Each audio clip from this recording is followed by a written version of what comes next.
cuando se conmemoró el centenario del nacimiento de Óscar Efrén Reyes, se hizo un encuentro del que surgió una obra que coordinó Julio Pasos sobre el pensamiento y la obra de Óscar Efrén Reyes.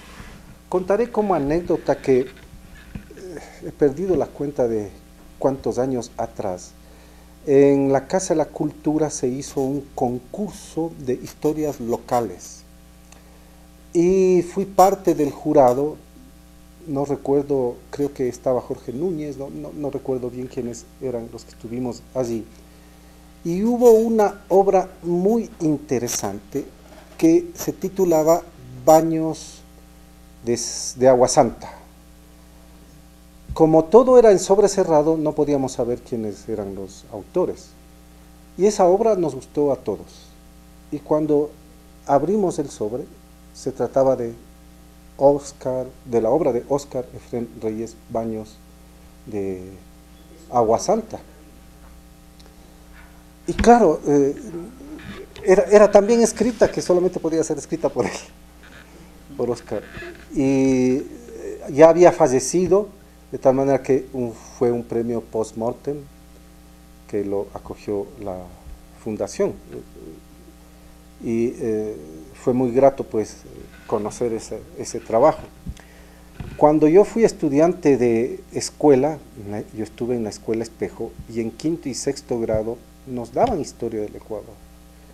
Y se estudiaba en la obra de Óscar Efrén Reyes, lo cual era, viendo yo a la distancia, era un sacrilegio para estudiantes de 10, 11, 12 años estudiar esa obra.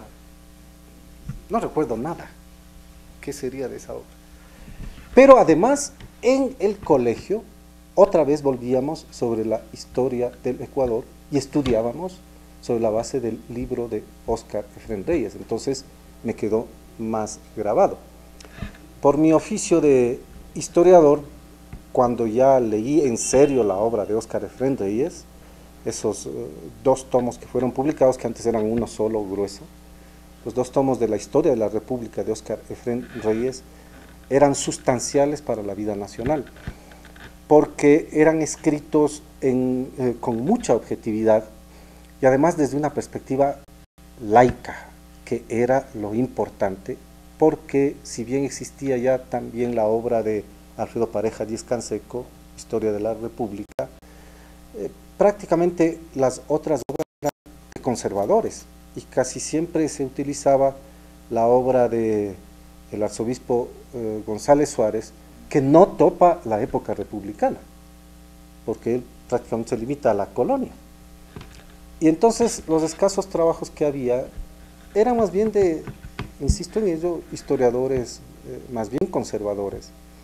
Estaba Jorge Salvador Lara, estaban las obras de Luis Robalino Dávila, estaba la obra de, me olvido el nombre ahora, pero es Navarro, José Gabriel. Había una obra muy interesante, pero que se quedó muy corta, la de este investigador que se llama Aquiles Pérez, de Historia del Ecuador, y esos eran los monumentos históricos, pero una obra sistemática, escrita como la Historia del Ecuador de Óscar Efrén Reyes, realmente, insisto en ello, cuando lo leí ya con visión de historiador, bueno, me di cuenta que era de una solidez impecable, muy bien lograda, y dadas las fuentes que se podía entonces utilizar, muy bien documentada, porque si bien existía el Archivo Nacional de Historia, era todavía difícil el acceso a ese archivo, y hoy en cambio contamos sí con muchos archivos a los que se puede acudir. Pero después de eso, en mi vida universitaria también conocí la obra de Óscar Efrén Reyes, que se titula Los últimos 7 años. Y cuando la leí, bueno, ahí sí concluí, dije, esta es la mejor obra que ha escrito Óscar Efrén Reyes. Porque si bien la Historia de la República la historia del Ecuador, no la de la República, la historia del Ecuador era una historia muy bien lograda. Bueno, en esta sí, los últimos 7 años, Óscar Efrén aparece como un historiador, casi por llamarlo así, que los europeos ya se habrían querido en esa época, porque es realmente la mejor obra. Y años más tarde, décadas más tarde, Robert Norris publicó una obra que se llama Bibliografía del Ecuador, que es un libro bastante grueso, que él investigó durante 10 años levantando información sobre lo que existía de historia del Ecuador, investigó en el país los diferentes archivos, pero también en los Estados Unidos, y cuando topa la época de la Revolución Juliana en adelante, cita unos cuantos trabajos, no son muchos, cita unos cuantos trabajos, pero señala y dice, la obra de Óscar Efrén Reyes es la mejor que se ha escrito sobre este periodo. Entonces tiene muy buenos auspicios de esa obra. Y claro, al leerla, me interesó más todavía porque yo ya estaba metiéndome en el tema de la Revolución Juliana, había avanzado bastante y me estaba volviendo un experto en el tema de la Revolución Juliana. Hoy puedo decir, me disculparán con una especie de vanidad metafórica. Bueno, soy el experto en el mundo en la Revolución Juliana. Entonces, ¿pero por qué? Entonces les digo, porque primero, casi nadie en el extranjero se dedica al Ecuador. Segundo, en el Ecuador, pocos nos hemos dedicado a la Revolución Juliana. Y tercero, como en el mundo pocos nos hemos dedicado a la Revolución Juliana, me parece que yo me dediqué más, soy un experto mundial en Revolución Juliana. Muy bien.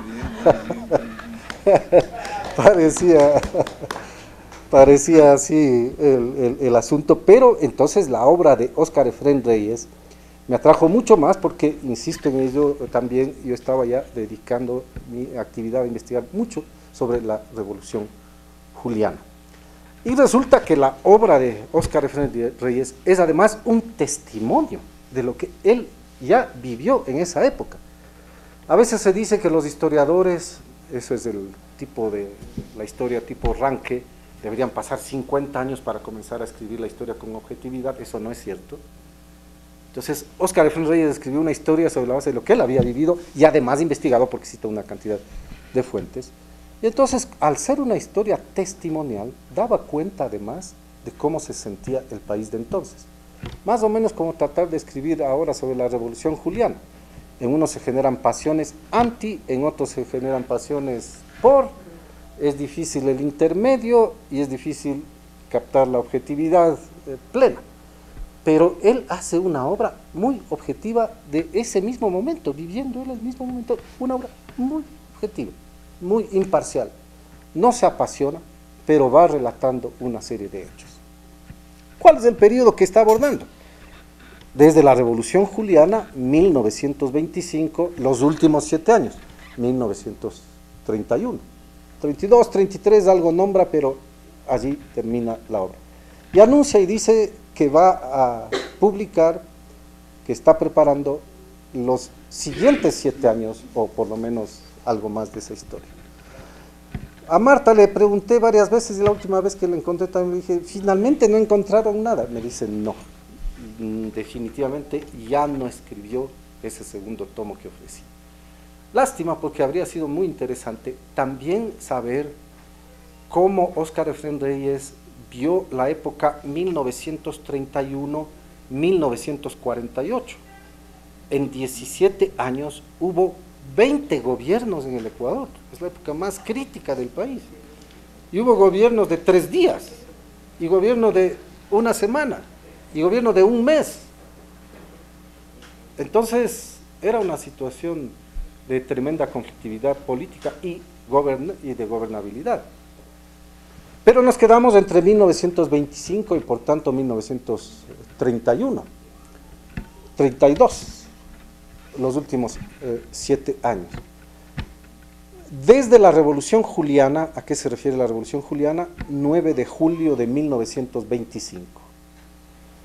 hasta terminar el ciclo juliano, es 1931, el gobierno de Isidro Ayora termina el ciclo juliano.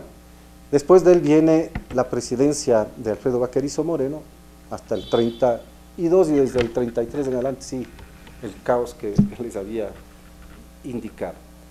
¿Y qué es lo que Óscar Efrén Reyes resalta de este periodo tan interesante de la vida nacional? Justo el periodo juliano. Primero, el papel de los militares. La revolución juliana viene de la mano de la Liga Militar. Los militares jóvenes se habían organizado en ligas secretas porque se condolían del país. ¿Qué país? El país de la plutocracia. Óscar Efrén Reyes mismo lo identifica, se hablaba de la plutocracia. ¿Qué era el país de la plutocracia? El país de los banqueros. ¿Y qué era el país de los banqueros? El país que entre 1912 y 1925, y específicamente 1916 a 1925, estaba gobernado por la banca privada del Ecuador, aliada de los grandes exportadores de cacao y de los grandes comerciantes de Guayaquil. Era en mucho un dominio de Guayaquil, y más específicamente de la oligarquía de Guayaquil. Claro que el nombre que se utilizó a la época era la plutocracia, que como suelo decirles a mis alumnos, bueno, democracia está muy claro, demos pueblo, kratos poder. Plutocracia también está muy claro. Kratos poder, Plutos no es del gobierno de los Plutos, sino el gobierno de los ricos. Entonces con eso sí creo que les queda grabado. Entonces era el gobierno de los ricos con la banca privada de por medio, que además era la que emitía los billetes. No había banco central y por tanto todo el país dependía de la emisión de 4 bancos. Y el Estado Nacional, que era de este tamaño, necesitaba de recursos. ¿Y de dónde vienen los recursos? ¿Cómo se financia el Estado actual? Impuestos, empresas públicas, deuda externa e interna. Bueno, a la época, ¿de dónde venían los recursos del Estado? Impuestos sí, pero solo los aduaneros. No había impuesto a la renta, no había IVA. Los aduaneros, que son los que mejor financiaban al Estado. Créditos, ninguno. Este no es un país que tenía créditos porque nadie confiaba en este país, que no tenían crédito externo. ¿De dónde venían los créditos? De la banca privada, que es la que prestaba al Estado para que tenga con qué financiar hasta el pago de sueldos. Entonces era, por eso Óscar Efrén identifica muy bien, claro, era el dominio de la plutocracia. ¿Qué hacen los militares jóvenes el 9 de julio de 1925? Tomarse el poder una vez que en las ligas secretas se han organizado para salvar a la patria. Y claro, fue un golpe de Estado inesperado, porque fue un golpe de Estado institucional del ejército sin levantar a ningún caudillo de por medio. Y como Óscar Efrén Reyes se da cuenta e intuye desde allí, bueno, nacía, dice, el providencialismo militar, que es muy cierto. Si los militares desde entonces se creen que son providenciales, que van a salvar a la patria, generales retirados que también creen que van a salvar la patria, todas estas cosas que hay de por medio. Va la cuña. Pero bueno, es que es así, siempre quedaron algo así como con la idea de que nosotros salvamos la patria y siempre la vamos a salvar. Por eso es que, más allá de Óscar Efrén Reyes, después de 1925, otra intervención institucional del ejército es de 1938 con el general Enríquez Gallo, que también es institucional del ejército. La siguiente es la de 1963 con la Junta Militar, otra institucional del ejército. La siguiente es Rodríguez Lara, institucional del ejército. Y el siguiente, el Triunvirato, Consejo Supremo de Gobierno en los años 70, institucional del ejército. Lo cual es importantísimo verlo desde la perspectiva de que, desde 1925, por tanto, el ejército asume el poder institucionalmente y fracasan todos los golpismos individuales. Por eso fracasó Frank Vargas, por eso fracasó Lucio Gutiérrez, por eso fracasó el general Banderas en los años 70 cuando quiso levantarse contra Velasco Ibarra, porque si no tiene apoyo de toda la institución militar, simplemente no pasa nada, lo cual es garantía para el país, ya sabemos. cualquiera que se levante, si no tiene apoyo de las Fuerzas Armadas como tal, no llegan al poder. ¿Qué es lo que le pasó a Lucio Gutiérrez el 21 de enero? Sí, contribuyó a derrocar a Maguad, pero no tiene apoyo de las Fuerzas Armadas como tal, no hay posibilidad de gobierno militar. Interesante fenómeno, que Óscar Efrén constata y dice, bueno, desde entonces se produjo este levantamiento institucional del ejército, que también contribuyó a mejorar al ejército, pero que quería salvar la patria del dominio de la plutocracia, y entonces generó toda una transformación. El ejército no asumió, perdón si es que puedo robarle a Julio un poquito de agua. Sí, gracias. Entonces, no tomaron directamente el poder ellos, sino que transmitieron el poder a una junta de gobierno provisional. Esta primera junta duró 6 meses, es decir, de julio a enero, porque en enero cambia, duró los 6 meses. Después vino una segunda junta de gobierno que es de 3 meses, enero, febrero, marzo, y en abril se inicia el gobierno de Isidro Ayora, que dura hasta 1931. Entonces ese es el ciclo juliano, 1925-31.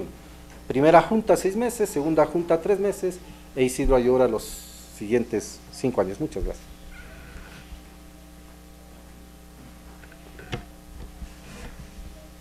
Todos son gobiernos civiles, pero al menos hasta los 2 primeros años del gobierno de Ayora tienen atrás el respaldo militar, que son los garantes y los que sostienen a estos gobiernos. Y ese respaldo fue importantísimo porque solo así se pudo hacer las transformaciones que voy a seguir relatando de la Revolución Juliana, que nos cuenta también Óscar Efrén.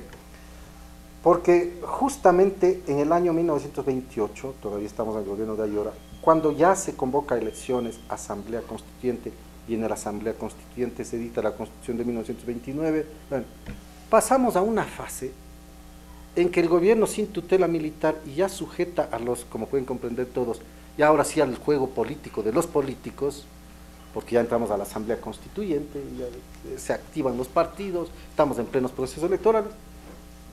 ¿Quién creyera? Ahí se debilita el gobierno juliano. Y pasamos a una situación en la cual ya los políticos debilitaron toda acción revolucionaria. Es decir, en otras palabras, los julianos tuvieron la ventaja de ser gobiernos dictatoriales para poder hacer los cambios que no se pudieron haber hecho en los gobiernos civiles anteriores y que tampoco siguieron haciéndose en los posteriores. De paso, esto no quiere decir que saludemos a las dictaduras, simplemente que en esa época era inevitable que para luchar contra la plutocracia y cambiar ese país, se necesitó de un gobierno que se aleje de esa plutocracia y que les imponga las regulaciones y los controles que en efecto vinieron enseguida. Entonces, Óscar Efrén relata lo que pasó con la primera junta. Esta es la junta que presidía además Luis Napoleón Dillon, que es un verdadero ideólogo de la Revolución Juliana civil, pero que es además el gobernante civil que concreta las realizaciones de la Revolución Juliana. ¿Y en qué consisten esas realizaciones? Primero, fiscalizar a los bancos. En la historia del Ecuador es la primera vez que se fiscalizan bancos. Y encuentran que los 4 bancos de emisión que había entonces, que son el Banco de la Azuay, el Banco del Ecuador, el Banco del Pichincha y el Banco Comercial y Agrícola, habían sobreemitido dinero. Entonces les imponen unas multas severas, y al Banco Comercial y Agrícola, el que más había emitido, una multa de 2 millones de sucres, con lo que ese banco entró en cierre.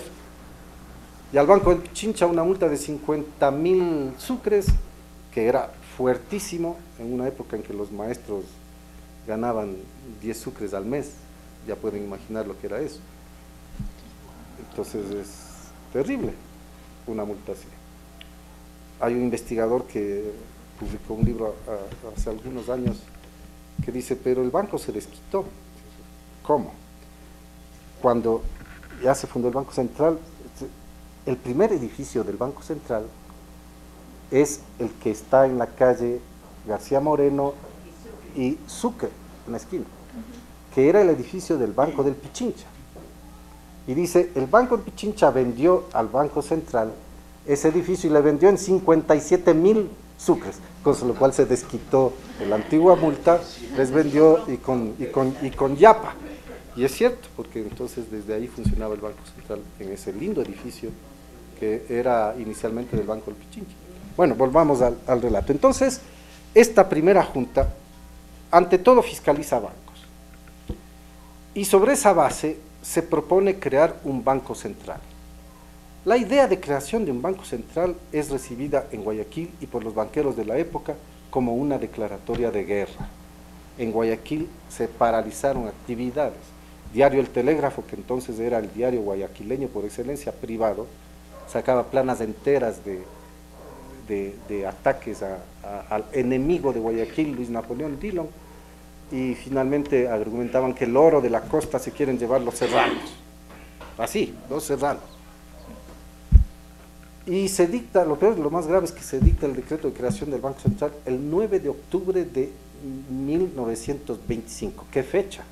9 de octubre de 1925. Día de Guayaquil, de la independencia. Entonces, peor, los guayaquileños creían que ya el comunismo era muy poco frente a lo que podía pasar en el país. Y fue tal la resistencia que no se logró que el Banco Central, creado por decreto del 9 de octubre de 1925, funcionara. Lo paralizaron. La segunda junta de gobierno ya ni siquiera revivió el proyecto.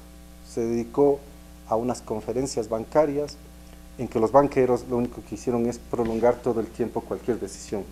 Más o menos como suele ocurrir en otros momentos. Hay que conversar, hay que sentarse a dialogar. Sí, claro, depende de qué condiciones y qué vamos a dialogar.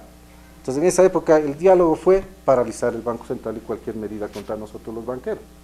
Entonces, pasaron un mes entero discutiendo, conversando, llegando a acuerdos, que los acuerdos fueron cero, cosa que esa segunda junta no hizo nada.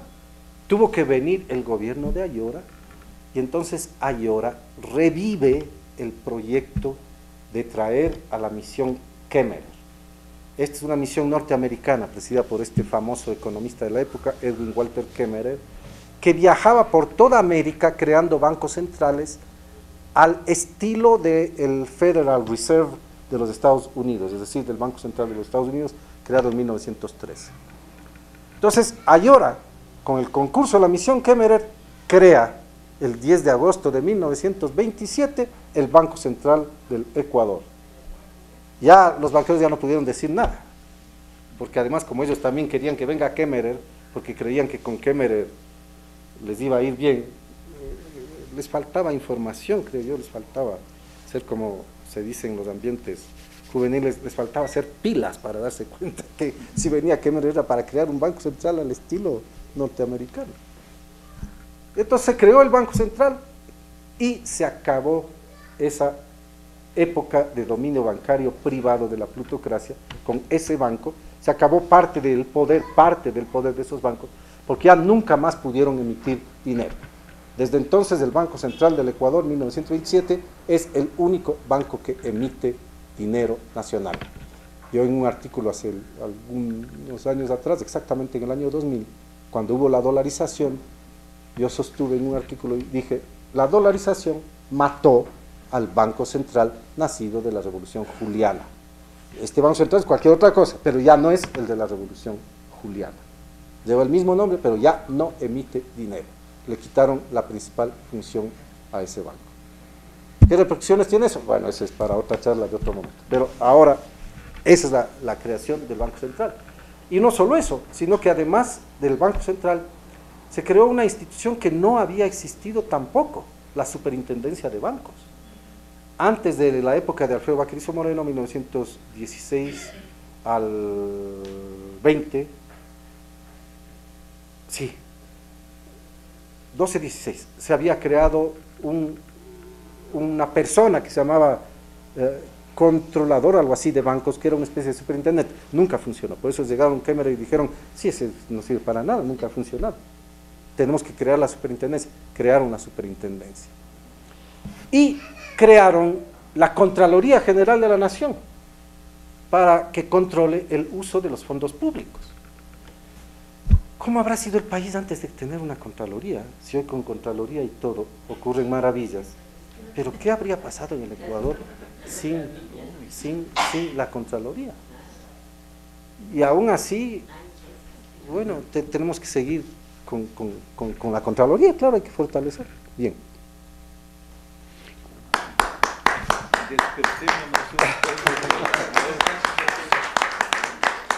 Entonces, ese es un aspecto. El otro aspecto es, crea ahora también un sistema de impuestos. En 1925, en agosto, ya la Junta dicta el primer sistema de impuestos nuevo en el país, que entra a funcionar con mucha resistencia a tal punto que se suspende, y nuevamente Ayora, y nuevamente con Kemmerer, tienen que volver a hacer lo mismo. Y en 1928 se crea por primera vez en el Ecuador el impuesto a las rentas. Desde 1928 tenemos impuesto a la renta. Y algo que sigue discutiéndose en el país. Y se crea el impuesto a la plusvalía, es decir, a los predios rústicos, rurales y urbanos. Y se reforma el antiguo impuesto a las herencias que venía del siglo XIX y que no servía para nada. Y los julianos dicen, bueno, esto también tiene que ser parte de la reforma, las herencias. Fíjense cuán contemporáneo parecen estos fenómenos. Y se crea ese sistema de impuestos directos. Y yo agregaré, porque eso no está en la obra de Óscar Efrén Reyes, yo sí agrego y digo, desde entonces las élites económicas del Ecuador han encabezado la resistencia a los impuestos y particularmente al impuesto a la renta. A tal punto que algunos de los candidatos actuales lo que ofrecen es quitar ese impuesto, que ya en otros años lo quitaron. Que eso lo digan en los Estados Unidos, a ver qué pasa, no sé, y en Canadá peor, y en Europa peor.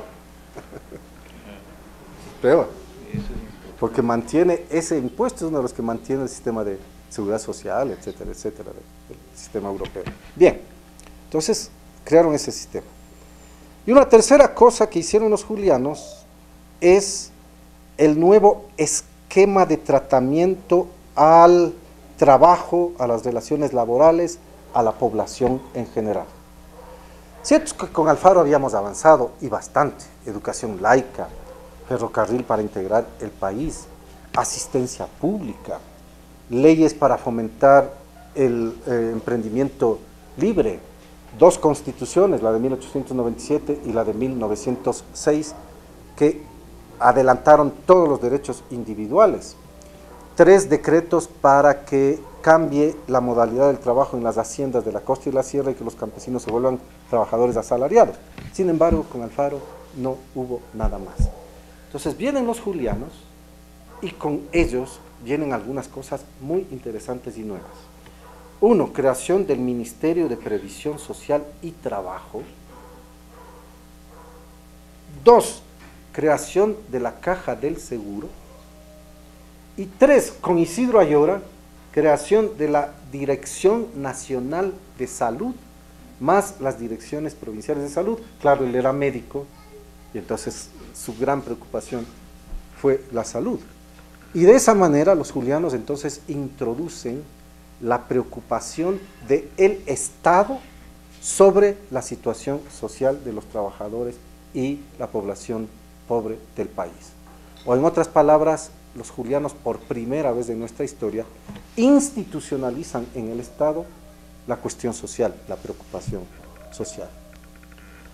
Bueno, entonces, intervención del Estado en el sistema monetario financiero, sistema de impuestos y atención estatal obligatoria a la población, indudablemente que golpearon el poder tradicional de la plutocracia y crearon un nuevo Estado y un nuevo régimen para el Ecuador. Porque si uno mira las instituciones que entonces se crearon, duraron todo el siglo XX. Superintendencia, Ministerio de Previsión Social y Trabajo, Caja del Seguro, después se sumó la Caja de Pensiones, en 1970 es el IES.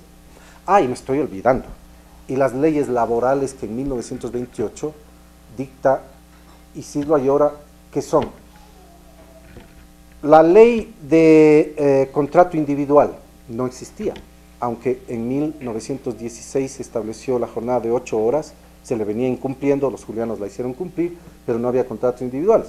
Ley de contrato individual, ley de contrato colectivo, ley de pago de horas extras, ley de sindicatos, ley de huelgas, ley de indemnizaciones y ley de pensiones jubilares. Fíjense qué legislación que ha nacido en esa época. Y esa legislación se recoge en la Constitución de 1929, que es la primera constitución a la que también Óscar Efrén señala. Dice, esta constitución, aunque tuvo en la parte política un esquema medio raro, porque es medio un régimen parlamentario que fue un caos, pero en la parte económica garantizó este tipo de políticas sociales, de tal manera que esa constitución es la primera constitución social del Ecuador y que rigió poco, pero era la primera para el siglo XX. Entonces, claro que hay una transformación importante de la sociedad con el julianismo. Lo que Óscar Efrén añade en su libro es que, evidentemente, con el paso del tiempo, fue desengañándose la vida nacional por las otras acciones que los julianos o no ejecutaron o dejaron en el camino o ya comenzaron a tergiversarse. Por ejemplo, dice, la preocupación por los indígenas y los negros y la población pobre, que había servido para el lenguaje inicial, mejorar al hombre proletario, provocar un cambio de sociedad para que todos los trabajadores tengan empleo. Dice, con el paso del tiempo se frustró, porque el problema fue que no atendieron al indio, y no atendieron al negro ni al montubio, y finalmente las clases populares se fueron frustrando, porque si bien tenían esta nueva institucionalidad, apenas a la caja del seguro accedía el 5% de la población nacional. Y la población asalariada que se beneficiaba de jornada, de contrato individual, de contrato colectivo, era la población urbana, de empresas, pero no los guasipungueros de las haciendas. Entonces quedaron frustrados. O en otras palabras, la revolución juliana no hizo una reforma agraria que promoviera estos sectores y eso fue frustrando. Segunda frustración, dice Óscar Efrén, la crisis económica. Aunque estábamos en una etapa difícil ya cuando los julianos llegaron, pareció que algo se solucionaba con las medidas estatales y la acción estatal al servicio de un progreso y modernización económica. Pero la crisis del cacao persistía y no hubo producto como el azúcar, el arroz, ni los sombreros de paja toquilla que suplantaran al cacao que nos daba los más altos ingresos, de manera que con el paso del tiempo también la situación económica fue frustrando a la población. De ahí yo sacaría una conclusión contemporánea: cuidado con las crisis económicas, que siempre son malas consejeras para todo el mundo. Claro. Para cualquier gobierno decir cuidado con... Pero bueno, entonces se iba frustrando. Y dice la otra cosa, que poco a poco los políticos también y los banqueros aprendieron a usar de las nuevas condiciones. Los políticos comenzaron ya a activarse, que queremos retornar, que no a la dictadura, que regresamos al orden constitucional. 1928 se convoca la Asamblea Constituyente, los políticos ya se activan. ¿Cuáles eran los políticos a la época? Solamente había Partido Liberal, Partido Conservador. Los julianos crearon el espacio político para que se fundara en 1926 el Partido Socialista y en 1931 el Partido Comunista, y no había más. Entonces, activados, los liberales, conservadores y socialistas, que además se disputaban con los comunistas el pequeño espacio de poder ideológico que pretendían. Entonces, con la vuelta de los políticos, otra vez, dice, la población se iba desengañando, porque los políticos seguían ofreciendo lo mismo que siempre habían ofrecido y no querían, evidentemente, cambiar la situación, sino simplemente se activaba en la asamblea. Además, las discusiones, va a ver lo que pasaba en 1928, 29, 30, 31, con las asambleas de esos años. El Congreso se convirtió en una batahola de los políticos, lo cual desengaña a todo el mundo, evidentemente. Con el paso del tiempo también los banqueros y sus aliados, los comerciantes, exportadores, importadores, toda esta oligarquía, particularmente guayaquileña, porque la oligarquía serrana era muy débil frente a la guayaquileña, siempre fue, hoy ya no, es distinto, pero en esa época sí. Entonces dice, poco a poco aprendieron y se dieron cuenta que en lugar de luchar, como habían hecho contra el Banco Central, contra la Superintendencia, contra la Contraloría, dijeron, mejor tomemos esas instituciones. Y dice, aprendieron a tomarse las instituciones, a estar en el directorio del Banco Central, también que desde 1928-29 ya se ve en el directorio del Banco Central a algunos banqueros ya metidos ahí en el directorio.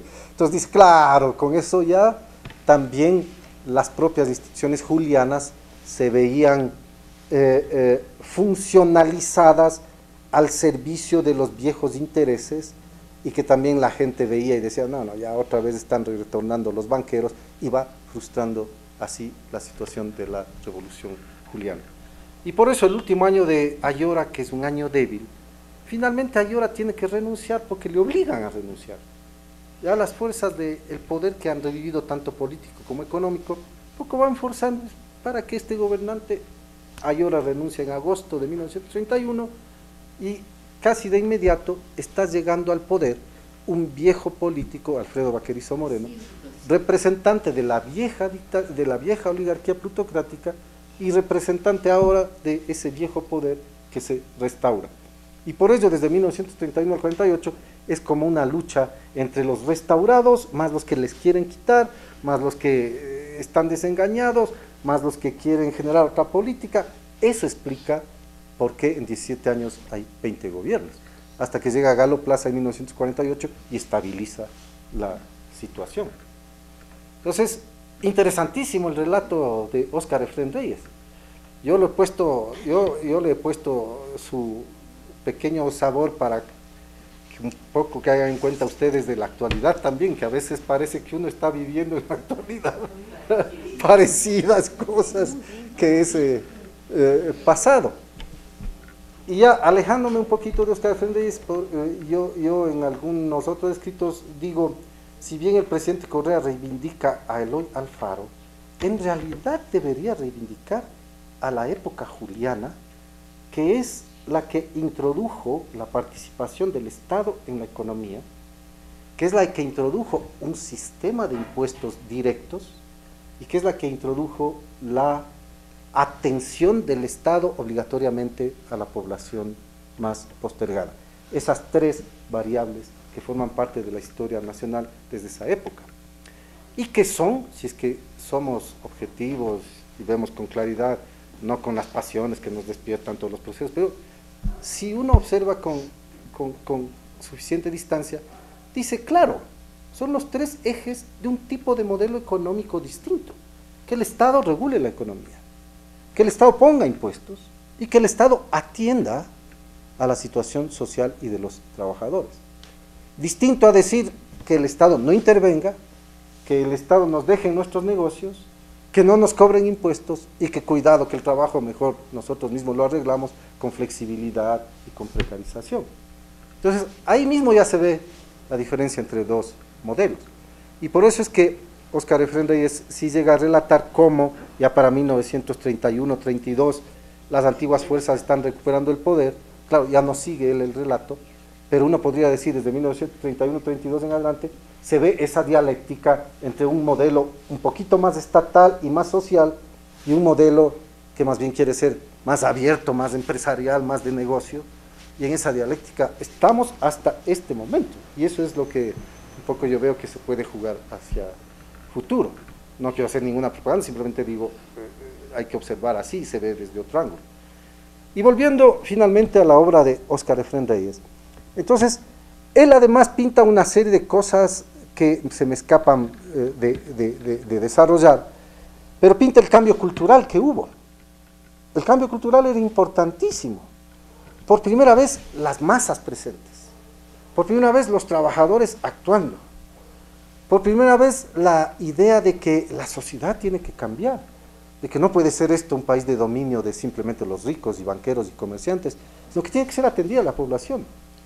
Por primera vez la idea de que hay que tener una cultura al servicio del pueblo y de los indígenas y todo esto.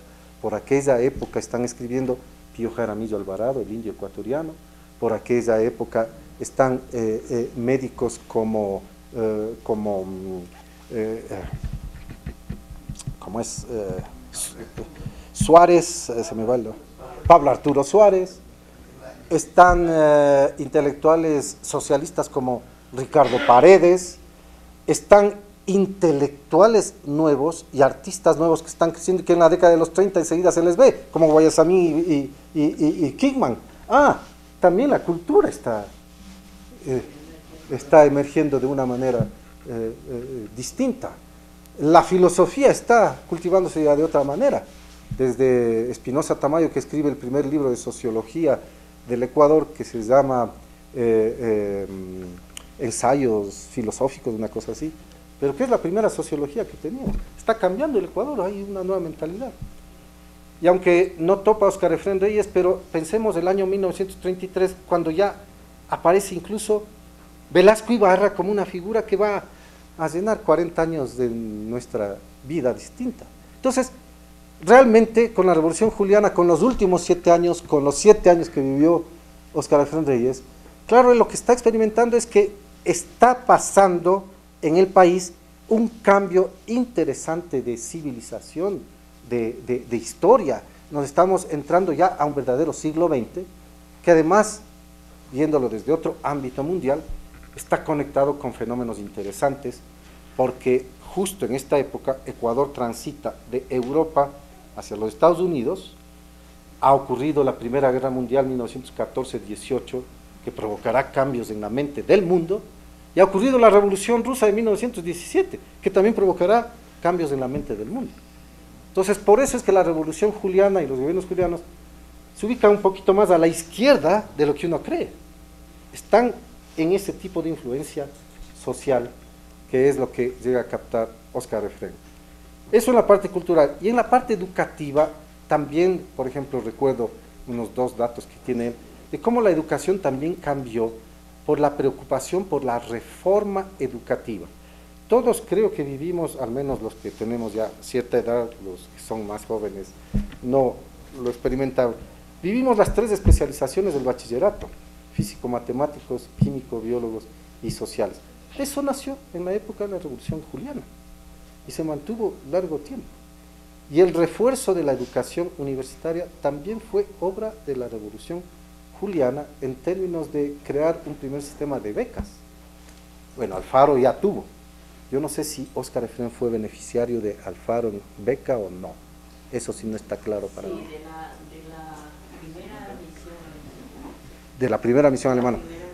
Porque Isidro Ayora sí fue becario de Alfaro, que fue a estudiar en Alemania obstetricia y vino acá como el primer médico obstétrico del país.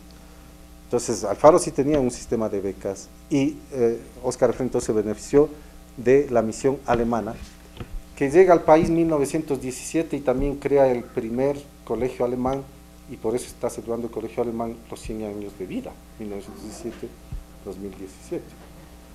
Bueno, no me prolongo más porque ya vamos a tener también hambre, pero pero creo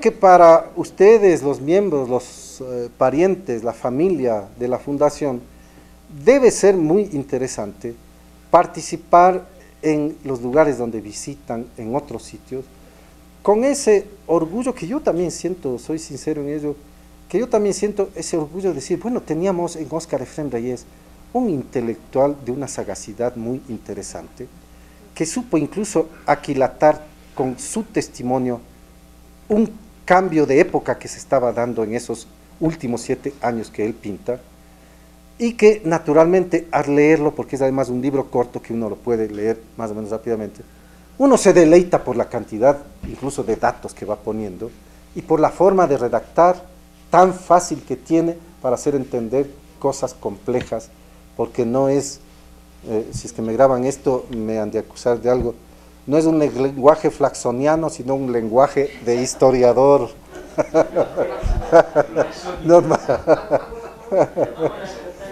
Así es que eso es lo que yo les quería contar con respecto a esta tan interesante obra de los últimos 7 años.